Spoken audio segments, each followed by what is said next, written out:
Welcome to the Always Better Than Yesterday interview sessions. I am your host, Ryan Hartley. This channel exists to inspire and encourage your heart-centered leadership. Each week, I share interviews with some of the greatest heart-centered leaders in the world. I hope our time spent together helps you leave a heartprint where those around you are left better than yesterday. Please visit abty.co.uk if you would like us in your corner. These interview sessions are brought to you by Matt Media Online Marketing, an independent agency who specialise in content marketing, helping business owners get their message seen by the right audience. If you want to get your business seen through the power of social media, head to mattmedia.online. On episode 231, I am joined by Paul Blakey. Paul and I met in a field. We had an incredible conversation over a cup of coffee.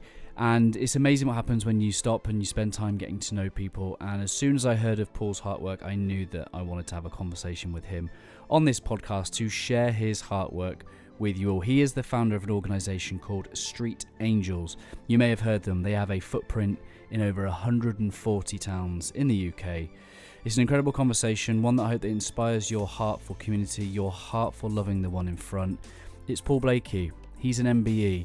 He received his MBE for his services that he's delivered to our communities, and I hope that it inspires you to bring your heart and to love the one in front. Here we go. It's episode 231 with Paul Blakey. Well, welcome to Always Better Than Yesterday podcast. How are you? I'm good, thank you. And you? Yeah, very well. I was just talking to Corey, my son, this morning, and he said, "What are you up to, Dad?" I said, "I'm having Paul on the podcast, who we met at Big Church." And he's like, "What, Paul from Halifax?" I made a memory. Hey. You made an impression. You made an impression. Yes. Sorry if I've offended you with the accent, but hey, I was trying my best. That was almost Yorkshire. It was endearing, right? It was. I will take that. Yeah, we met at Big Church Festival. It's always amazing. It always amazes me just who you can meet just in a tent next to you. Absolutely, yes. And a very cold tent next to us. It was freezing that weekend. Goodness me. I could have looked at your tent and said, "Oh, those poles aren't going to last," but at least you had poles, right? Yes. And you're right, the poles didn't last. I slept in my car on the last night. Yeah, I mean, for those that don't know, we ended up going to a festival and I might have forgotten the tent poles. 5 hours of traveling to a festival and forgetting the tent poles. But fortunately, divinely inspired, our sister-in-law was not long behind with our tent poles in hand. So. I'm looking forward to this conversation, Paul. I'd love to know all about the wonderful things in the world that you do. But I think you started on this journey with the incredible heart that you have for serving others in the various guises that you do now in 2005. But I'd love to know a little bit about the story up to 2005. What sort of things were you doing in the world up to 2005 before starting your ROC Angels? So I've done lots of things. So I've run my own business doing kind of desktop publishing. So everybody got their own computers, and that kind of disappeared because everybody did their own all of a sudden. I then moved on to, I did a bit of care work at a care home that was run by a friend of mine. And he said, "Oh, we could just do with some people on the odd shift here and there," which ended up becoming a full-time job for a couple of years. I then moved on to work for the Calderdale Council in the Action Halifax, which was a regeneration partnership, which was, of course, a good thing to launch into what became ROC Angels, because it put me in touch with lots of the fairly influential people in Halifax. So it was kind of a good training ground for that, and it was good to help bring lots of regeneration to the town centre, which is where I've grown up over my last obviously 25 years or whatever I am age now. Slightly more than that, sadly. There are two words that come to mind when I see a lot of your content in it, and it's very much aligned with what I try and seek to do here with Always Better Than Yesterday, which is connection and community. What is it about connection and community that really sets your heart on fire? I think connection, I just love people. I love to kind of connect with people. I think it's great to connect, to not work in isolation. And I think certainly from the Christian background that I come from, it's kind of been, I think we were at the start of this journey of how can we connect with others in our community, the police, the local councils, all these different agencies to actually bring about community change. So connection is key, and as you probably see from my social media, I connect with lots of people, and certainly through the work of Street Angels now, I connect with people all over the country, all over the world, which is amazing. And community, I think, is just great. I think we all belong to so many different communities, whether it's where we live and the street that we live on and the literal neighbours next door, through to online communities, work communities, festival communities, church communities, the pub communities, whatever community looks like, we need that community. We need to be together,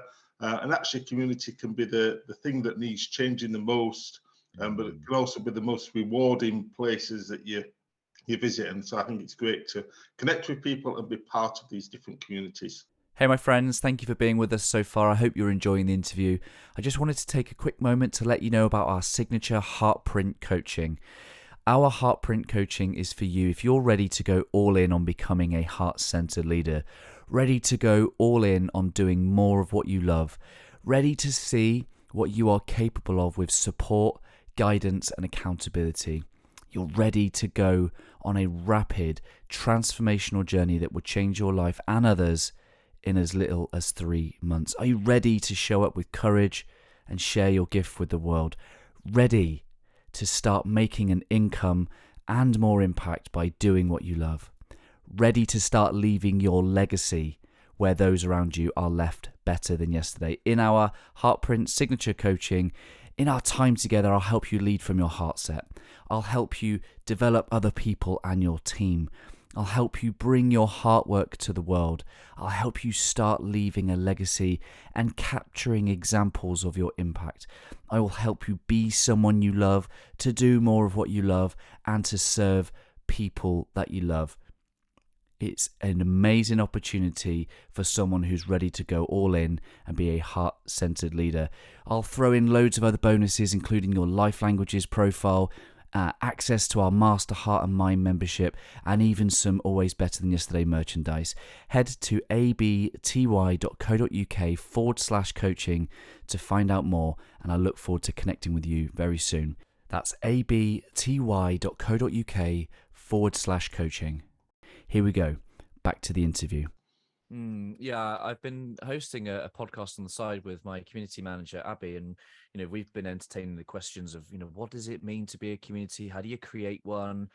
How do you what symbolizes belonging to one? And so we're wrestling with all these kind of questions around community. And I'd just love to know, in the early days then of Street Angels, for you, was it that you created this community, or you went to love on a community? Like, what was your kind of early vision for the Street Angels?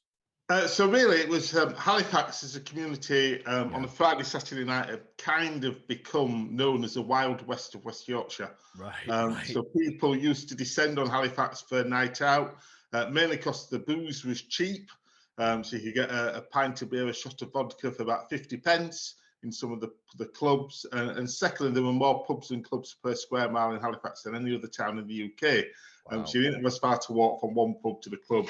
And so Halifax had kind of become this real party culture, nighttime economy was kind of busy. So 8,000 to 12,000 people in a relatively small area of the town centre.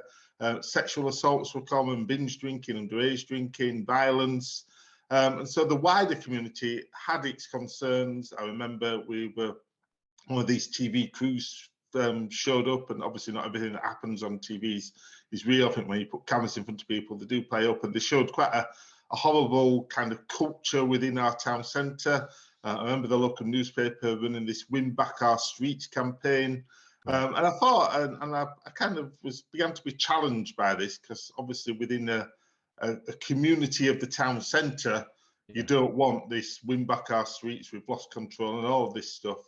And actually, as a Christian, I kind of began to think our town deserves better than all of this stuff that happens on weekend evenings. And so my initial thoughts were to open a cafe as a safe place drop-in, talk to the churches together who own the cafe, talk to the police, who got very excited about the concept of people working within the nighttime economy. It's always good to see excited policemen. And it kind of launched 2 weeks later. 50 people turned up, and it kind of became far too big for our cafe. So that's when we took to the streets and rebranded ourselves away from the rather unsexy title of Nighttime Safe Place Dropping Cafe to Street Angels, which I think probably works a lot better, to be honest. Good branding, yeah. Yes, better branding, yeah. And the website, even back then in 2005, one of the first things we did was check that the domain name was available, which it was. So that was kind of that box was ticked. But yeah, I think we created a community, and I think it's interesting when you talk about communities, that actually the best communities that I've found are when you're working together with a purpose, and you kind of become family almost. And I've seen it lots of times now. So I kind of have my Street Angels family in various parts of the country, my Festival Angels family that turn up at music festivals. And I think when there's that dynamic of you're there for a purpose, and you're often working in quite challenging kind of situations, you kind of gel together in a way that perhaps other communities don't. So I think it's good to be part of that doing community, that kind of getting involved community. I remember we picked up a big society award from David Cameron when he was Prime Minister, however many Prime Ministers that is ago. Seems like a lifetime ago now. And one of the things he said in his press release around us collecting the award was, we create communities that others want to be part of, which I think is a profound saying, that actually, through what we do within our community of being Street Angels, we're creating community within the nighttime economy and the clubs and the pubs. And by that time, cafe bars had opened up and cocktail bars. So we kind of changed the culture of the nighttime community to become something better, that actually then the wider community wanted to be part of. So yeah, communities are a very interesting dynamic. Yeah, I love that. And I've been a man of faith for only 4 years of my life, and I think some of the kind of church speak can be a bit of a barrier to an unbeliever in some ways. Almost like sin is like judging a child, and there are some barriers to being evangelical. And I think that one of the things that's always really resonated with me is just when Jesus says, "They will know you're my followers by the way that you love people." Yes. And Street Angels looks like a very much a vehicle of loving people. Is that in essence of the heart of it? Just loving people on the streets, meeting people where they're at? It is, yeah. We have a saying, love the person in front of you, and it's whatever that person in front of us at that moment needs. So whether it's just somebody who'll sit alongside them and chat to them for an hour, 2 hours as they pour out their life, or just drunken babble sometimes, to be honest, through to very practical stuff like pairs of flip-flops, plasters for blisters, lollipops to kind of calm people down and prevent fights. Whatever love looks like, and love can look like a whole multitude of things. And when it's a 5 pence lollipop, actually that's dead easy to do. So love the person in front of you is very much at the heart of all that we do on the streets, at festivals, in nightclubs, around the homeless communities, in sex bars, or whatever it is. Love the person in front of you is kind of the ethos that keeps us going. Hey friends, I just wanted to take a quick moment to introduce the new official sponsor of the Always Better Than Yesterday podcast, Matt Media Online Marketing. Matt Media have been involved in the production of over 100 interview sessions. I highly recommend their services. Matt Media Online Marketing are an independent agency who specialise in content marketing, helping business owners get their message seen by the right audience. If you want your business seen through the power of social media, head to mattmedia.online. You can find the link in the show notes. And here we go. Back to the interview. Yeah, I think one of the things that the Western world has got wrong, or maybe it's done right because it's commercialism and capitalism, but they've made love about a feeling. They've made love about a Valentine's Day, a feeling, and it takes it away from this idea. Bob Goff wrote a book called Love Does, and he's a Christian guy, and he speaks to the heart of that Jesus said, go love people. And love is a verb, love is action, and I love what you represent. And when I said about sin being almost like being told not what to do, naughty child kind of thing, well, the way I like to kind of see the things that those things represent is that it's just destructive of life. You know, when Jesus says don't do some stuff, like I don't think he's telling us not as a controlling way. I think he's saying, actually, if you do these things, your life is going to be a living hell. You know, Yes. your spirit will suffer if you do some of these things. And I guess being on the street at these nighttime economy, there must be so much destruction that you're seeing with your very own eyes. There is, yeah. I mean, we're not there to judge, and Sure, yeah. it's kind of one of the things we tell us. You know, we don't judge. People end up in situations, and often when you begin to unwrap why they're doing this, you know, often destructive behaviour, whether it's drugs, whether it's copious amounts of alcohol, whether it's, you know, doing whatever with someone up an alleyway, whether it's self-harming, whatever it is, usually when you begin to unwrap, there's very, very moving, very, very sad, very, very challenging stories as to why people have ended up like that. And I think, you know, we listen, we care, we love, we don't judge, and we hopefully try and encourage them to start to move towards a better place for themselves. I think often I think there's a church, we're very bad at this, to be honest, but I think if we tell people or remind people how amazing they are, how wonderful they are, that they're fearfully and wonderfully made, that they're created with a purpose, that their life has meaning, that you know, that they've got potential, they've got worth, that they've got value, that they can contribute to society, to community, to this world that they're in. I think, you know, I mean, that's all stuff that Jesus said. That's all stuff that's very in the Bible. It's all there, but often we go down the judgment and the sin and all of this. But actually, if we remind people how amazing they actually are, then often that can just be the trigger that changes their thinking.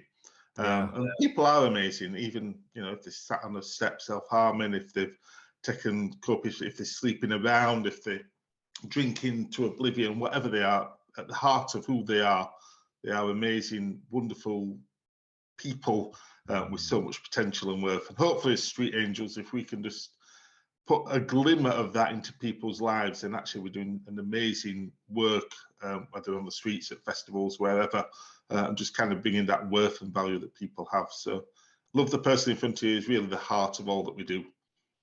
Yeah, I've been thinking a little bit about, you know, Genesis over the last few years, and it's this idea. The band. No, yeah, That's some great hits. Yeah, yeah, classics. But but this idea that you know, many people think that the serpent story is one of, again, just control, God controlling, saying don't eat from that tree, and I think the metaphor of that story is one of, we've always been convinced that we need something outside of us, you know, that we lack something in some way, and that something of this world can fill it, whether that be an apple or whether that be alcohol, relationships. We've been just conditioned to believe that to feel better, we need something outside of us. And I think one of the most defiant things we can remind people is that actually, you know, like in Psalm 23, we lack nothing. We have all that we need. It is sometimes that is the simplest, biggest act of defiance, is to not believe the lie that we lack anything. Yes, absolutely. So yeah, I am with the going out and the loving people, there must come a point where there's a degree of like curiosity. People are like, oh, what is this? There's something about the way that these people, and I feel in their presence, and they become maybe curious. Like, at what point does loving people give you the opportunity then to invite people into a relationship with Jesus? Like, you know, I think one of the things that really inspires me about learning about the stories is this moment after Jesus's death, in the kind of Book of Acts style, which is where they're sent out. And I think that early day energy of the church must have been such a incredible movement to be part of, you know, people praying in circles, in having their kind of breaking bread with each other. I think that early movement of building that community must have been incredible. And I think when you just said there, this isn't what the church do very well, that's what I'd love to see the church doing more, is sending people out, like just having normal everyday people in amongst the community, loving people just the way that you're doing. At what point, when people become curious, then do you invite people into a relationship? So we do it all the time, really. I mean, it's kind of Jesus is there for every moment of life. He's not just there for the Sunday morning stuff. And you know, I think one of the amazing things about Street Angels for lots of our teams is that we are church and community working together. So lots of people on our teams are not necessarily people that you would find in church on a Sunday morning. But actually, when you're sat with someone at 2 o'clock in the morning or mopping up sick or whatever you're doing, you have those very deep, dynamic faith conversations. And yeah, I think we present the person of Jesus often. So one of the things we do at festivals is we have this rather cool John Lennon-esque looking Jesus with his cool shades on, and the motto Jesus loves festivals, and we had those made into tattoos. I think I gave you some at the Big Church Festival, and we took these to Download. So Download Heavy Metal Festival, great festival. First time we were there, and we're running these hair hubs, assistance information response on the campsites. It was a hot one this year, wasn't it? It was very hot. It was like 30 plus degrees. It was far too hot to be in a field with absolutely no. In fact, the only shade was our structure they put up for these hubs. We were very popular. But we had I took about 1,000 of these Jesus Loves Festival tattoos, and the festival also gave us tattoos. We kind of thought, oh, give both away. So we had these, and we had the festival ones, which was hashtag look out for each other. And we just kind of just sort of banter with people and give these away. And these Jesus Loves Festival tattoos. So these are heavy metal fans predominantly. You know, bearded, long hair, tattoos all over, not the stick-on ones, the proper ones, you know, wearing black. And the number, we gave away the 1,000 tattoos, I think within 30 hours or so, because people were that keen to have Jesus tattooed on them. People come and say, stick Jesus on me, give me Jesus, I want Jesus. And actually, I think, you know, and then the conversations that followed were just amazing. We had, you know, the very moving, very challenging stories of people who'd had faith and kind of lost faith, and people who'd been involved in church and fallen out.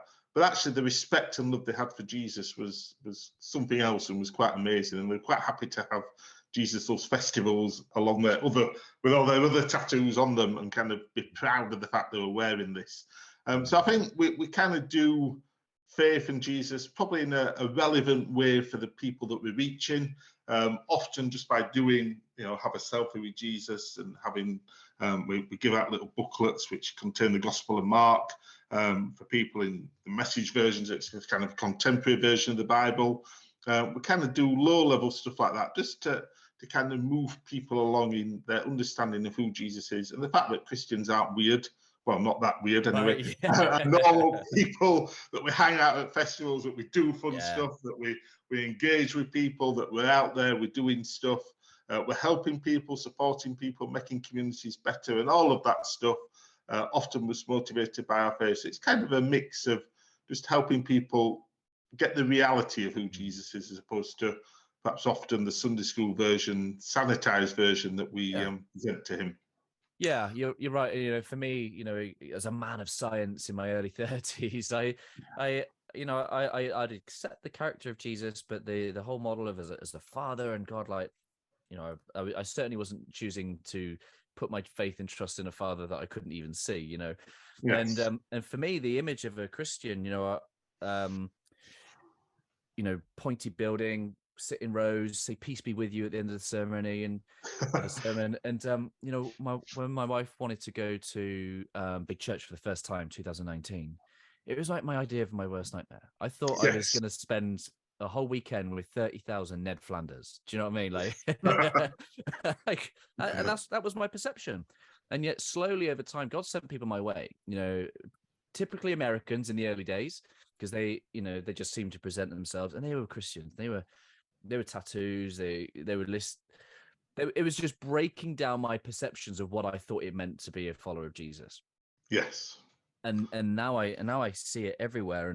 And this might be controversial, but I heard something recently that says that atheism is a natural response to people seeing and experiencing people acting out of the religion side of faith, particularly a wrathful God, a prideful God, a God that's going to smite you, you know. And atheism is well, if that's the way that you behave because of your religion, then I don't want anything to do with that. And I think Jesus is the perfect example of what redeems us back to that spirit of love. And I can't deny that I become a better human being when I try and live my life in a way that Jesus says to live and to go love people.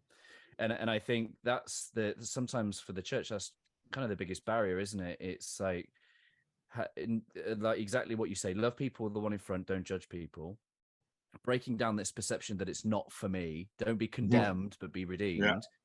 But I don't know. I don't think many people want this idea that they need to be saved. I don't think people like to feel that they're helpless, and this idea that the world tells us that we can be our own God is probably quite appealing if we don't need to rely on anything else and anybody else. Yes, yeah. Although I do find a lot of people have some respect or some understanding of a higher being, you know, something out there that's bigger than us, and you know, I think that's a fairly common held belief and sort of understanding. You know, this planet isn't all that it's there, and we live and die, and that's it. Kind of fall off the perch at the end, type of stuff. But there is other dynamics, and I think when you really scratch beneath the surface of people, whatever they say, you know, often they'll have some belief in something beyond the here and now. And eternity and, you know, heaven and all of that stuff is quite a common held belief. Certainly I found that in the people I talk to on the streets, at festivals, etc. Yeah, there's a guy I'm listening to at the moment. His name's Jelly Roll, and it's kind of country rock music. He's got tattoos all over his face, and he's a man of faith. But he talks about his experience of being outcast by a church that's kind of judged him for his choices in his past life, and you know, so there are many people that have unfortunately been burned by a fallible, I guess, shall we say, flawed human nature of people. But he still speaks of a love for Jesus. And I think one of the things that he really loves about Jesus is that Jesus was great with the lost. Rather than spending all of his time with the found, he was great with those who were lost. Yes, absolutely. Which is the type of people you find wandering around the streets at 2 o'clock in the morning and wandering around festivals. You find people that are just searching for that more in life, whether it's the searching in the bottom of a pint glass or a shot of whatever they're putting into their bodies drug-wise, or searching in the latest music, and they're at a festival because that's where it's trendy to be. But most people are actually genuine, most people are lovely, most people are amazing, that we speak to and come across, and kind of, we're just there to connect in whatever way we can, which goes back to connection and community. Yeah, right, that was a full circle conversation there. Look at that. It's skilled. You've ended up speaking to over 45,000 people in your lifetime. Like, what's it like to pour into that many people?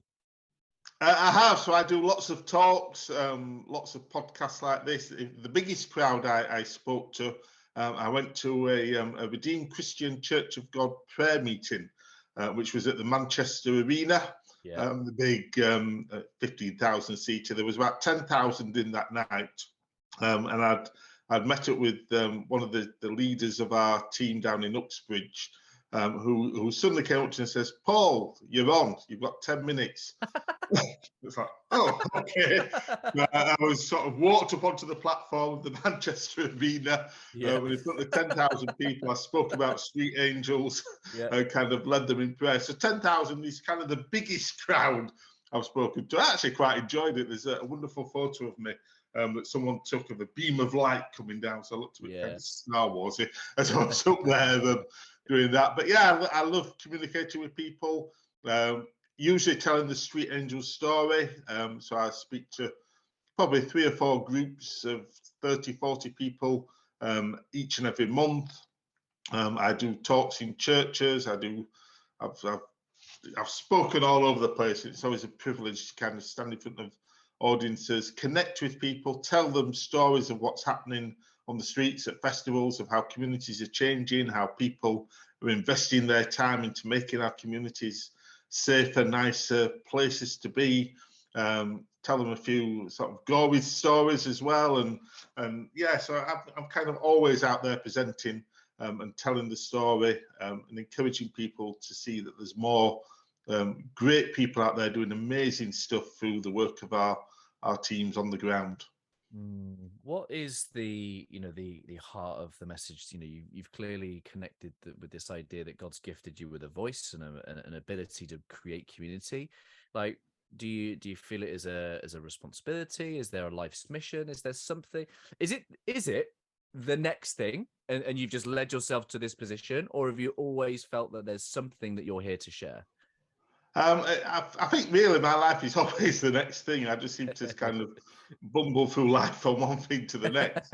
I think I always say yes to stuff, which may be good in a lot of senses. It probably has its bad moments when you kind of so overstressed with stuff. Thinking, why did I say yes to that? But always say yes to stuff. And it's amazing, kind of, I think once you get good at one thing, God then kind of gives you the next thing to kind of roll on. So I kind of developed the Street Angels, then began to replicate that nationally, and then other people came up with concepts like Festival Angels and Club Angels. So you kind of get alongside them to support and help grow that and getting involved in that. And we've done all sorts of stuff over the years. Just give stuff a go. I have this saying that drives some people crazy, but it's kind of it'll be right. So some people get absolutely, those that like things done and planned out. Be right, let's just give it a go, see what happens, and we'll kind of do something and end up at the other side either going, yeah, that worked, or okay, we won't do that again. But yeah, so I just kind of blunder through life from one moment to the next, and it seems to work well. And there's practical wisdom in that, because many people, particularly in the entrepreneurial online space, they're taught to have a vision, they're taught to visualize, they're taught to manifest, and so often the opposite is true, which is just when you have a heart for loving the one in front. Because one of the things I often say to people who want to start podcasts is that if you don't appreciate the one listener, you'll not appreciate the 1 million listeners. Do you know what I mean? It's like, if you don't learn how to just focus that energy and love into that one person in front of you, whether that be one listener, one person that attends your talks, one person that gets your book, or whatever it might be, if you don't appreciate the one, you won't appreciate the 1 million. That's right. Yes. Yeah. And everything starts with the one. And I think COVID has kind of taught us, whatever plans you had in 2020, and there were lots of stuff around 2020 vision. This is a year of, and COVID kind of wiped out probably every plan, every vision, every kind of schedule for the year that anybody ever had. We're not that far away from going into a lockdown. We're not that far away from the world just kind of going, you're going to stop now for 2 years. Life as you know it is going to be totally disrupted. I think sometimes we can be so reliant on the long-term vision and the long-term plan that actually we miss the moment of the now. And I'm all for, every day I'll kind of get out of bed and think, what's in my diary for today? I'm not too bothered about what's in the diary for next week. I kind of look a week in advance just so I know roughly where I'm meant to be going, meant to be doing. But kind of next week, I have no idea where I am, what I'm doing. But I know that on Sunday, when I look in my diary for next week, and I think, this is another great week of opportunities, another great week of doing stuff, another great week to pull stuff together. Sometimes you do need to plan, don't just kind of leave everything till, that moment. But, I think let's live in the moment. Let's live in the now. Let's make the most of absolutely every second that we're here and alive. And, don't miss opportunities of now because you're too busy thinking about your 5-year vision and where you'll be in 5 years. So that's kind of what I live in. And of course, when you're in festival mode, certainly you've got to live in that moment of, now I'm at the festival and this needs doing now. And, whether it's very practical stuff like going to fetch water to, give water to the thirsty, hot festival goers in the 30-degree heat. And that's so vital, through to actually tonight we've got somebody missing on this shift, so I need to stop and do that shift. And, it's kind of, live for them now, live for the moment, and let the 5-year vision kind of work itself out, but focus on the now, not on the future. Yeah. Was there a moment during COVID where you were close to scrapping it in? Was there I guess with what we're now looking back at is a period of 2-3 years of just uncertainty. Was there, with there being no nighttime economy, with there being no festivals, I imagine operations were limited. They were, yeah. I mean, I went on to furlough, so it actually felt like I retired for for a lot of COVID, which actually I quite enjoy. So it did give me that time to kind of pause. Yeah. I think, I think we've probably lived in such a fast-paced world that actually we needed that time to pause. It ended up with me closing down the charity that was set up to run Street Angels and moving to another charity. So we're now sitting under a different charity. All of that kind of came out of the COVID period because all of our teams stopped. Our income stream kind of dried up and the income wasn't coming in. Grants that we'd applied for, we had to give back because obviously we then weren't meeting our requirements because of COVID. So all of this stuff kind of changed a lot of the dynamics in the way that we worked. And actually, I think we've come out a lot stronger. Some of our projects have gone simply because the pubs and the clubs haven't quite opened up in the same numbers that they were pre-COVID. I mean, it's a very difficult time for club owners when you have this great big building in the town centre and it's not bringing in any money yet. Generally, you still have to pay some of the bills and the outgoings, so they've kind of closed and gone. But I think we're beginning to see new growth again, which is exciting. So we've got into more festivals this year. We've started 4, 5, 6 new projects, which are great. So I think we've kind of shifted the dynamic of what we're doing, how we're doing it. We've kind of made ourselves stronger. And I think COVID was kind of the pause moment that then led to actually let's rethink, restructure, revision, relive in the moment of the now. Let's refocus on the stuff that's actually important, not on the extra stuff that we set up. I think every organisation, business, charity kind of picks up on the way, but let's focus on our core values of loving the person in front of us. Yeah. How many towns and cities do you think you've deployed an angel? So we've got now just 97 projects that are active.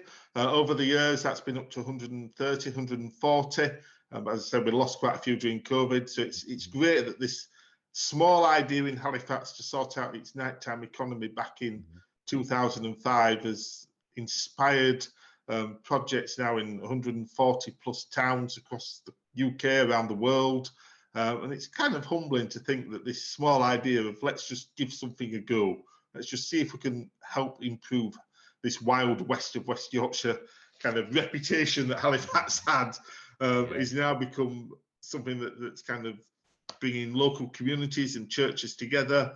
It's getting people out onto the streets, into music festivals, wherever, volunteering, giving up their time, investing into the lives of other people. And it's humbling to be part of that kind of journey. So if I wanted to set up a Street Angels here in my local town, how would I do that? So you go to our website, which is streetangels.org.uk. On there, we have a page that tells you everything you need to know about setting up. I'm happy to come and talk and kind of share the vision, share the story with people. Form a local group who can kind of look after it and pull things together, like training and buying all the resources and getting the uniform, building websites and social media and all of that stuff that's needed these days, opening bank accounts and all that kind of practical stuff. Set a date for the training and then set a date to actually get out onto the streets and do something. So as a model, it's very easy to kind of run with. I mean, initially we went from an idea to reality in just over 2 weeks. I don't think any team has beaten that yet. Sadly, I think it's great when you kind of get on with stuff. And it just kind of works. I've been doing a lot of work in North Wales over the last, this year, 2023. We got some funding from the Police and Crime Commissioners to do some projects in North Wales. And I went out with the guys in Colwyn Bay a few weeks ago for the first time. And they were kind of a bit, nervous about what they were going to expect. But they were just so shocked that people are so nice, that people want to talk to them, that people are kind of like, why are you doing this? Even people that need help were so appreciative and thankful for the help that they received and been given. And they loved it. And it's such a great atmosphere out in the town. It's such a great place to be. And it's such good fun. And it's always good to be part of a project which is great fun. And you kind of get to know one another amazingly well, building that community within the volunteers, but also within the wider town as well. So it's dead easy to set up, and you can just go and visit our website and it's there. And if you want to be at music festivals. We've got teams at loads of the big major music festivals, Download, Leeds, Creamfields, some of the smaller sort of 30, 35, 40,000 ones, Kendal Calling, all the festivals in Upton-upon-Severn. So we can get you into festivals, or if you have something that happens locally, we can kind of mail you all the stuff that you need to with a Festival Angels team, and you can kind of just go away and get on with it, because most festivals are 1 or 2 days or 3 or 4 days at the most. And so we've got all the resources that just helps make it easy for a local group to impact their community, and just to get on with stuff. Another one of our mottos is just get on with it. Let's just crack on and do it. Yeah. Another good Yorkshire saying there. Yeah, crack on. You mentioned the police. My background's in policing, so I was a civilian for 12 years here locally in Wiltshire, and I love the fact that you've got recognition and a part of the Faith and Police Together strategy as well. And it's when I think the police need all the help they can get. I think, with the cutbacks, with the front line diminishing, and demand ever increasing, particularly with the mental health side of things as well, is how does that look in practice? How does that look in principle? What are some of the things that maybe our police forces might see of you in your presence? So we're practically on the ground. We're extra people that are high vis out and about in our communities. Of course, when someone's drunk and they're up to no good, at the other end of the street they see a team of high vis people coming down. They don't know who we are or what we're doing, so generally that kind of stops things happening. But we're there to kind of pick up the pieces that the police often haven't got time to deal with. So whether it's just sitting with someone who's had a bit too much to drink and just needs that hour to kind of sober up before they can get into a taxi or get their Uber home, we'll happily sit with them. And of course, it shouldn't really be the police's role to do that. Whether it's someone who is perhaps scared of the police, and we are finding, sadly, that kind of often the police's reputation is not that good amongst certain people that we come across, sadly. Yeah. And so we're kind of the in-between people. We're not going to arrest them. We're not going to tell them off. We're just going to sit, listen, chat, be that listening ear for that bit of time, and hopefully get them to a point where they don't need the police's support or attention or whatever. I think we also are there practically, we stop fights happening, we prevent crime and antisocial behaviour happening. And of course, if our teams are running safe place drop-in centres, the police seem to know exactly when biscuits are on offer or the kettle goes on, and they turn up at just the right time. It was amazing. So I ran Halifax Street Angels for 7 years. And every now and again, people would turn up with buffets. So they'd had like a party and they got some buffet food left over, and they would turn up at our Street Angel base with these platters of buffet. I don't know whether the police saw it on the CCTV, but you can always guarantee that about 10 minutes after this platter of sandwiches and sausage rolls turns up, a van full of police turn up just at the right time because they help themselves to some of the food. So I think the police are good at smelling out free food, aren't they? Cake, biscuits, coffee, they're there. So I think, and again, we can share intelligence around the town. So if you've got missing children, our teams are often involved in looking out for that missing child, and putting out those safety messages as well. Because, the various agencies working in a place want a safe night out. And so we can put out safety messages alongside the police, alongside the pubs, the clubs, the businesses in the town, and actually be part of kind of marketing the fact that whatever town it is a safe place, it's a vibrant place, it's a fun place, it's a place where together we'll look after people. I think, there's a bit in the Bible that says, seek and pray for the peace and prosperity of the town, of the place where you are. And I think a big part of our teams is around that. It's about seeking, which is, again, an action. It's doing, it's rolling up your sleeves and getting involved, and praying that our town centres will be prosperous, that they'll thrive, that they'll be attracting people, that people will be spending money there, that businesses will be doing well, and all of that. So I think if we can work with as many partners as we can to kind of share that message and market the place that we are as a safe, vibrant place to come and be, to spend your leisure time, to kind of hang out and be there. And that obviously improves the quality of the offer that's available in that place. And so I think it works on lots of levels. You know, we're not just out on a Friday, Saturday night, but actually the dynamic we bring is quite incredible. Yeah, I love your call to action to drop on what you call the 4 Ps, isn't it? You know, pray for the peace and the prosperity of the people around you, because you know, so easy for people in general to have a negative view of their own town. So in Trowbridge, there's a Facebook page called Spotted in Trowbridge, right? These spotted pages, Yeah. and so often the comments are filled with, you know, the town's a shithole, it's negative, and I was invited to do an article in the local newspaper which was called Celebrate Trowbridge, right? It's bringing the light to the darkness, right? And one of the things I called the readers to do was that if you want to see the best of our town, you have to love it. Yeah, if you know, love brings out the best of it, you know, and so we can speak that negativity over our town and reinforce its presence, or we can speak love into it. We can value, because when you start to look, you will find, you look at the great business owners, the individual leaders within the community, the projects and the little things, and sometimes these things are happening in isolation, right? So people aren't necessarily aware of them. But when you start to shine a light on all of the good that's happening in isolation, you realize that there's so much goodness. And one of the things I've tried to do is just shine a light on those things, you know, be the connector of those individual people shining a light and go, right, we are better together. Yes, yeah. I mean, yeah, I think social media, certainly some of these community pages become such a cesspit of people sharing negativity. Locally, we have, so in Halifax, we have this amazing building called the Peace Hall, where pieces of cloth originally were sold. It's kind of a bit like an Italian square with all the colonnades, and it's kind of a world-class place, really, in Halifax.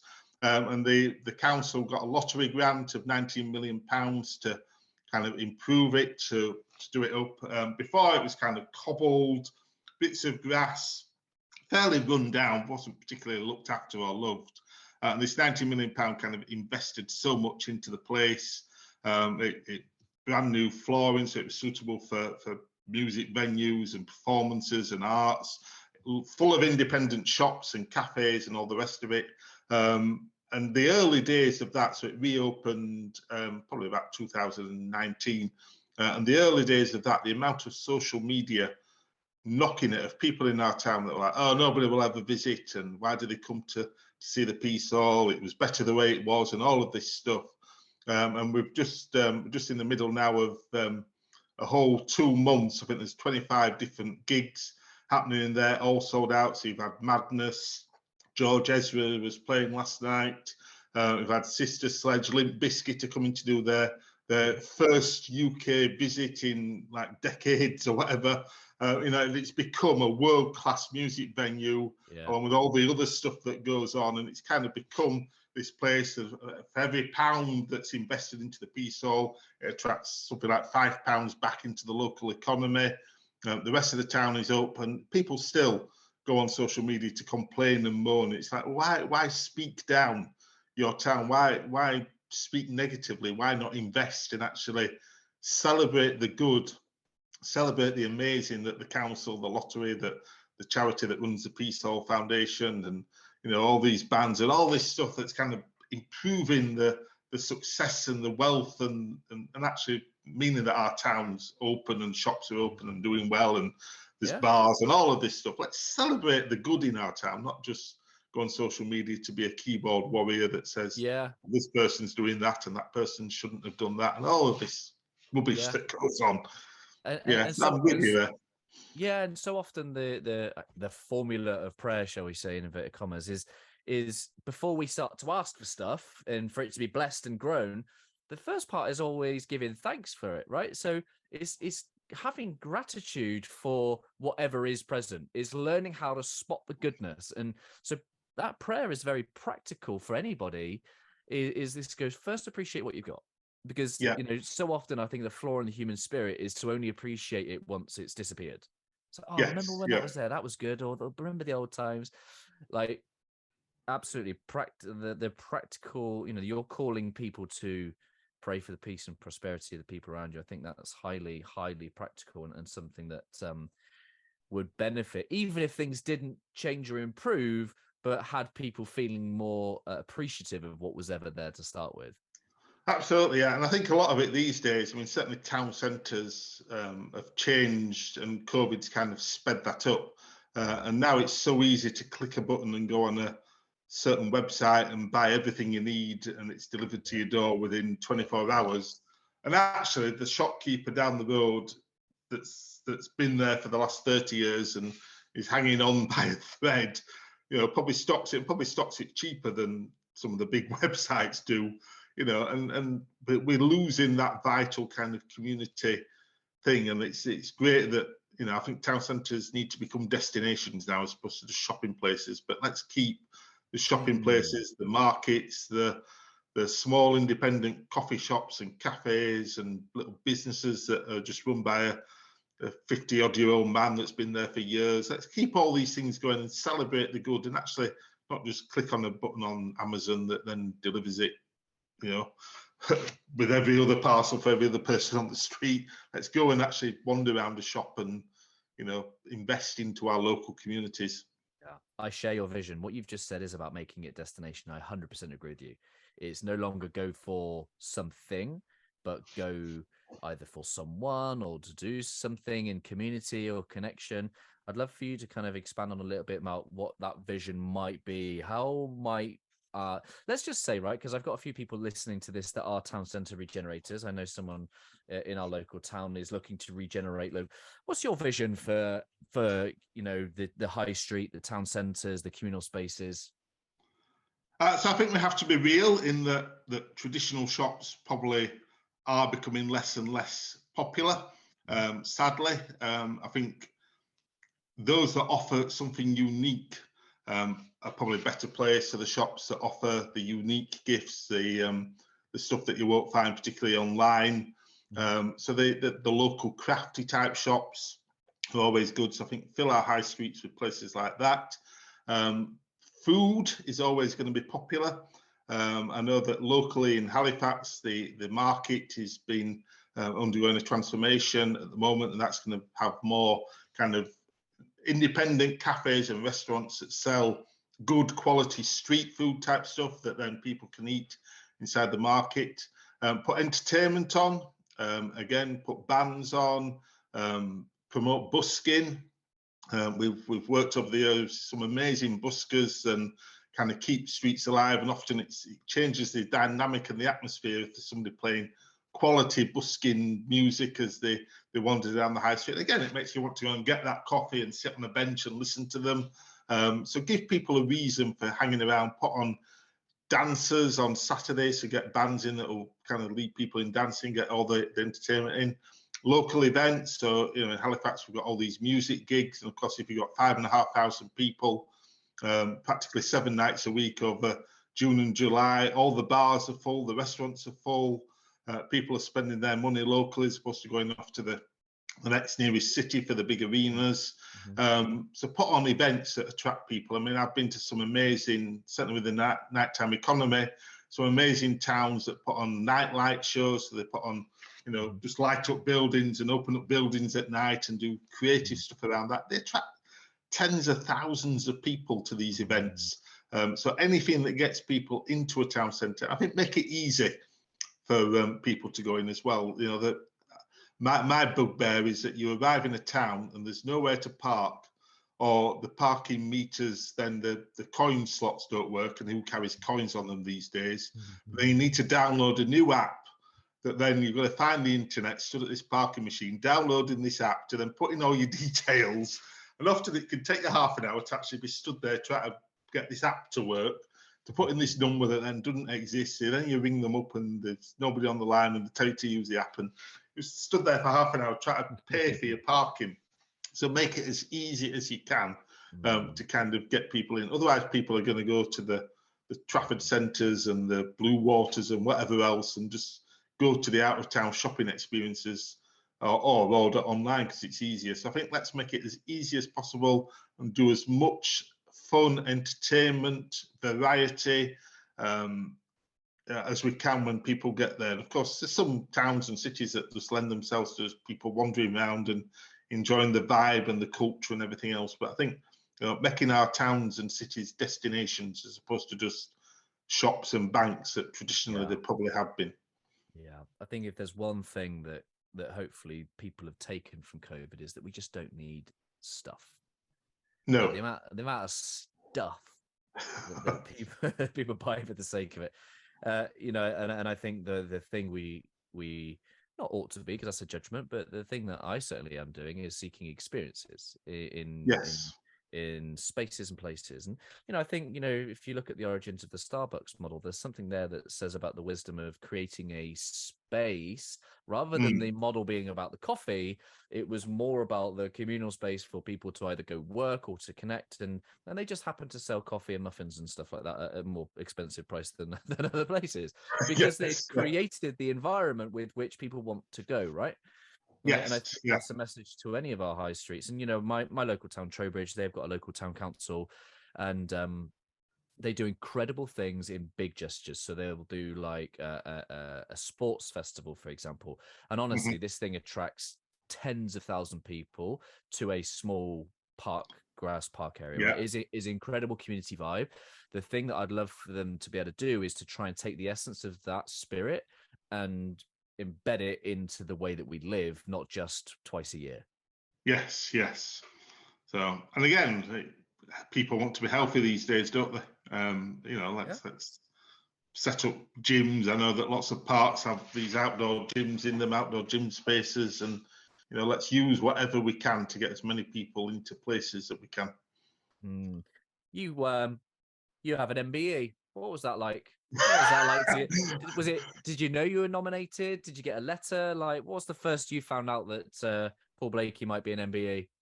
So the first I found out, so I was the New Year's Honours in 2010. So I think it was probably towards the end of November, I got a letter in the post. Official secrets that don't tell anyone, but we'd like to award you an MBE. So that was from the Cabinet Office. I then had to write back to them. What to you say like with secrets? I'd have been rubbish with secrets. There's no way. Well, yes, I didn't tell anyone until I didn't actually believe it at first. I thought somebody was winding me up. Because obviously you work with some quite crazy people in Street Angels. I thought they kind of got together to forge this letter, pretending to be from the Cabinet Office. So I wrote back and said, "Oh yes, that'd be great, thank you," or words to that effect. And I still didn't believe it until the local newspaper rang me on the day before New Year's Eve to say, "Oh, we're here, you're receiving this MBE. We want to kind of do an interview." But if it's in the local newspaper, it must be true. So I kind of then went a bit more public on the day you could.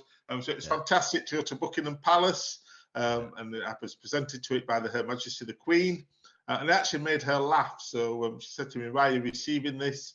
So I told her a little bit about Street Angels and said, "You'll have to come and join us one Friday or Saturday night and put on a yellow jacket." I don't know why she found that funny, but obviously did. So it was a real great honour, not just for me, of course, but for the amazing teams of volunteers across the country. And one of the things I do now, and I've done for the last 5-6 years, is I'm one of the assessors for it was the Queen's Award for Voluntary Services. It's now the King's Award for Voluntary Services, which is kind of the MBE equivalent for a community voluntary group. And it's great to assess probably 40 to 50 amazing groups who are doing incredible work in local communities across the UK each and every year, and kind of assess whether they're stand out nationally. So, of course, a group could stand out locally. It's kind of how it plays on the national platform, and award them with the King's Award for Voluntary Services as it is now. So it's a great honour to be part of that kind of system and be part of the honours committee in terms of that. So I get to do that every year as well, which is a real, when you see the incredible, amazing investment that community groups do in this country, and some of the pioneering work that goes on, and some of the innovative ways that people think, it's really quite humbling to be part of that process and be part of a volunteer team that's also doing that. But to read all these different initiatives and groups and organisations that, local communities would not be the places that they are without the investment that volunteers bring. So it's incredible to be part of that. Yeah, and that makes, I think, people say, why are you so optimistic? Why do you have so much hope? And it's because if you look, you will find. And I guess if you're reading things like this, you must be filled with hope all the time to see good people doing good things. I am, yes, yeah, motivated by lots of different things. So whether it's tragic situations that they've kind of been challenged to, and we need to do something about that. Whether it's faith, whether it's just because they want to see their local communities made better. Lots of reasons that just lead people and drive people to let's invest and make our nation an even more fantastic place to be. It does fill you with hope, and there's always good people in our communities doing amazing stuff, which again is a full circle about people who are amazing. And look at that, how professional are we? Yeah. Well, it's a really great conversation, and I hope people are enjoying hearing from this particular topic around community and connection. And one of the things you said earlier was about a few gory stories. So I've been resisting the urge to ask you about the gory stories, but I'd love to know kind of some of your with your own eyes, the stories of transformation. Maybe it's been through prayer in the nighttime economy or prayer in a festival. Have you seen moments before your eyes that you wouldn't have believed it unless you'd have seen it with your own eyes? I have, yeah. I mean, we have so many incredible stories of people that we've come across, that we've encountered, that we've kind of moved and got them to a better place. One of our taglines, certainly at the beginning, was from binge to better. And the number of stories that we have and the number of stories that our teams have is quite incredible. I'll tell you a couple. I'll tell you one from actually our second weekend. So it was kind of 1:15, and this is the one I kind of tell in all the talks, because to me this kind of cemented that we're doing the right thing here. 1:15 on a Sunday morning, myself and two ladies in our Street Angels team walking down the road, and we saw these two young girls, probably dressed more for the beach in Ibiza than Halifax, on a 1:15 Sunday morning in early December, where it's slightly drizzling, sleety. I would say they were walking down the road. The windows of the bank were actually guiding them down the road. So they'd obviously had a bit to drink. We followed at a distance, and they went round the corner and down the alleyway into quite a horrible kind of pub and club at the bottom of this alleyway. About 15, 20 minutes later, we got a call on the radio. One of these girls had passed out and was unconscious in the toilet, so they called an ambulance for her. The other girl had been rolling around the toilet floor, so they kind of carried her out, sat her down in this alleyway and said, can either the police or the Street Angels come and help, please? So I turned up with my Street Angels team. The police turned up. The girl was sick, so the police said, we'll leave her for you to deal with, and wandered off, which is very kind of them. So we sat here with this girl, blonde hair, not particularly wearing that many clothes. And we said, we can't leave her here. Let's walk her back to our cafe. So we stood her up and she fell down. We stood her up again and she fell down. So we ended up carrying her back to our cafe, or the two ladies in the Street Angels team did. As we got to the end of the alley, another team of Street Angels were coming to help, having heard about it on the radio.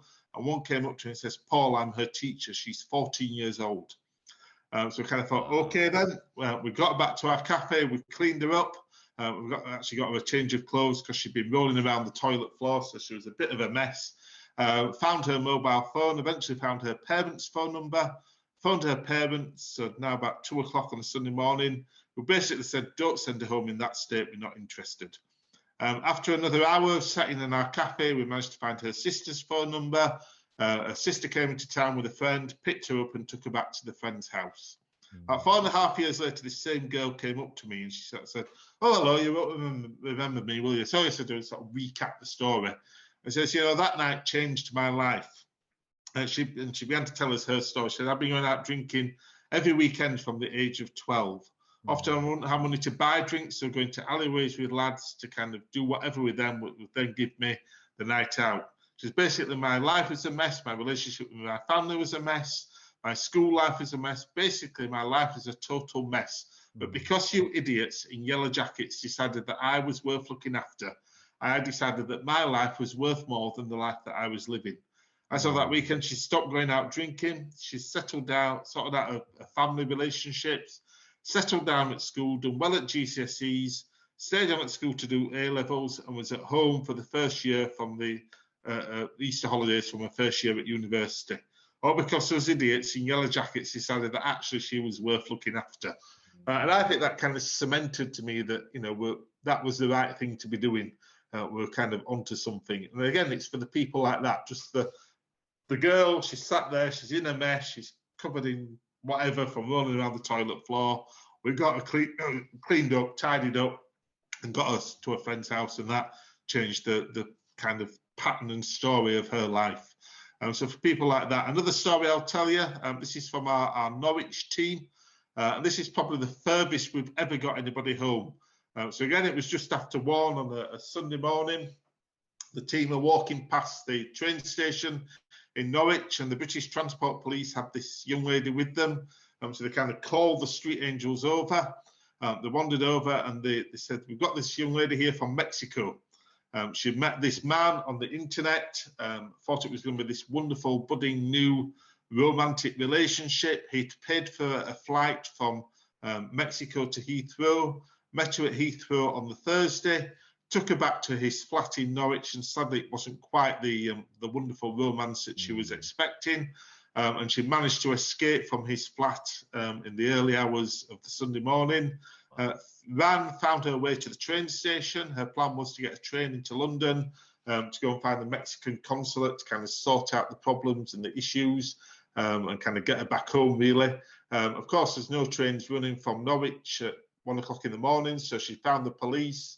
The police had finished their shift, so they passed her on to our street angels. They took her back to their base. It turned out she'd not had any food since she got off the flight from Heathrow on Thursday. So they got her pizza and food and fed her. Got to 4:30 in the morning when the team were finishing, and they're like, what can we do with her? We can't leave her here. We can't take her home with us because of safeguarding. And one of the team said, I know, let's take her to Norwich International Airport. Which, if any of your listeners are aware of Norwich International Airport, the word international is probably a slight stretch of the imagination. So the team said, yeah, that sounds a good idea. So they got in the cars, drove her to the airport in their high-vis jackets and everything. 4:45 on a Sunday morning, the place was deserted, except for one lady sat behind the KLM stand. So the team walked up to this lady, told her the story. She then went onto her computer, printed out this girl a ticket from Norwich International Airport to Amsterdam, from Amsterdam back to her home airport in Mexico, free of charge. The team got her through security, so they knew that she was safe, because obviously the lad couldn't get into there to look for her. They then worked out the price of this ticket was £1,900 that KLM had done free of charge. And they're like, so I think that's the furthest we've ever got anybody home. Wow.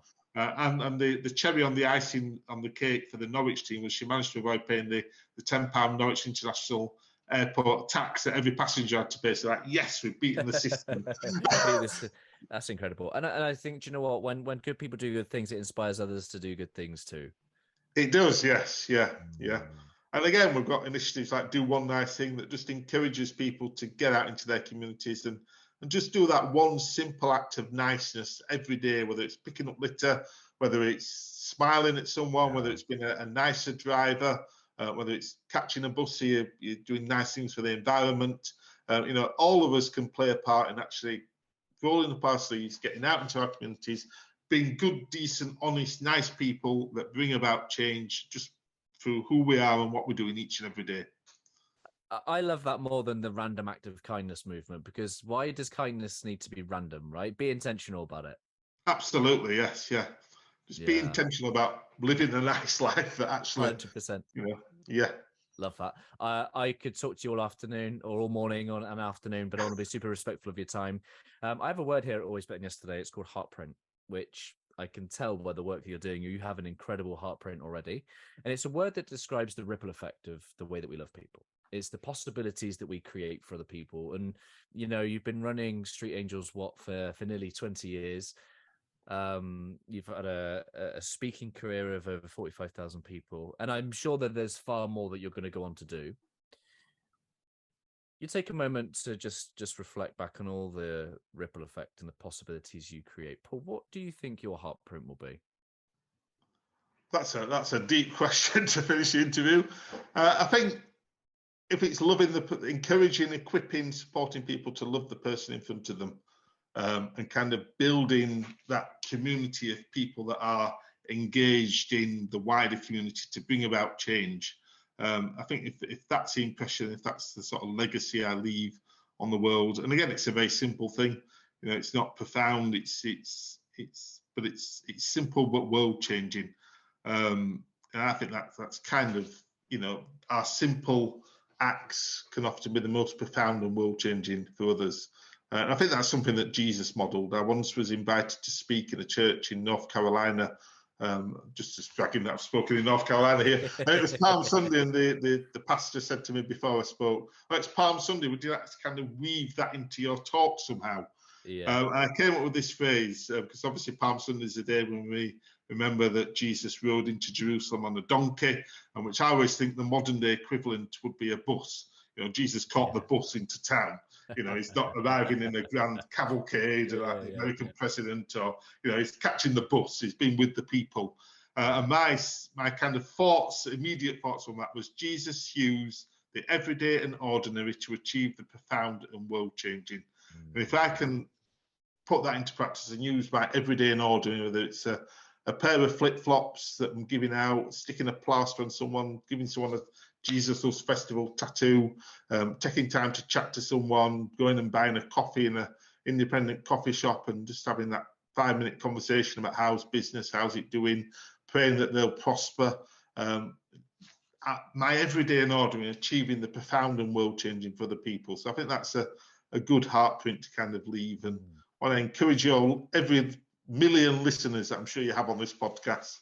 I'm sure hopefully you've gone beyond one, have you? To nearly 1 million now. Oh, it's just the one.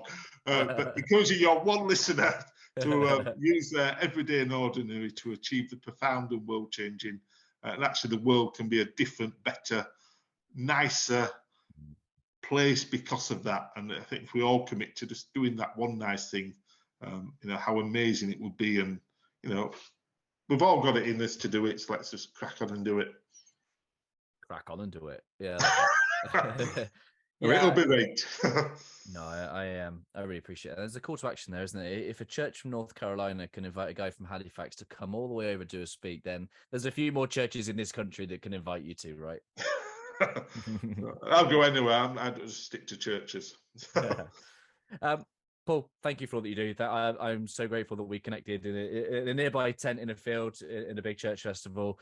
Thank you for all the great work that you're doing in the world. It's been a pleasure to have you on the podcast, and I'd just be honoured if you'd leave us a final thought from your good self. Love the person in front of you. It really is that simple. If you want to change the world, whatever, the problems in the world often seem so big, and there are multitudes of problems that we could highlight and talk about, and that seem totally overwhelming. But actually, changing the world starts with loving the person in front of you. And if you can just bring respect, hope, joy, peace, connection, community to that one person, and then the next person, then the next person, and hopefully that'll have a ripple effect out. So my final thought: love the person in front of you. Love it. Thank you, my friend. Thank you. Thank you for making it to the end of the interview here on YouTube. I hope that our time spent together has left you a little bit better than before you push play. Before you go anywhere, please leave a comment down below, some of your key reflections, your key takeaways. I love hearing from you and what this conversation has inspired in you. Let me know what you're going to do as a result of this conversation. I will be back next Wednesday where I will share another inspiring guest. To make sure that you don't miss that, please do subscribe. Hit the bell and you will be notified as soon as it goes live. If you're curious to know how I, through Always Better Than Yesterday, can serve you, your team, your organisation, please do visit alwaysbetterthanyesterday.com, and it will be my honour and privilege to help you in any way I can. Keep leading, my friends. I've been Ryan Hartley, host of the Always Better Than Yesterday podcast here on YouTube.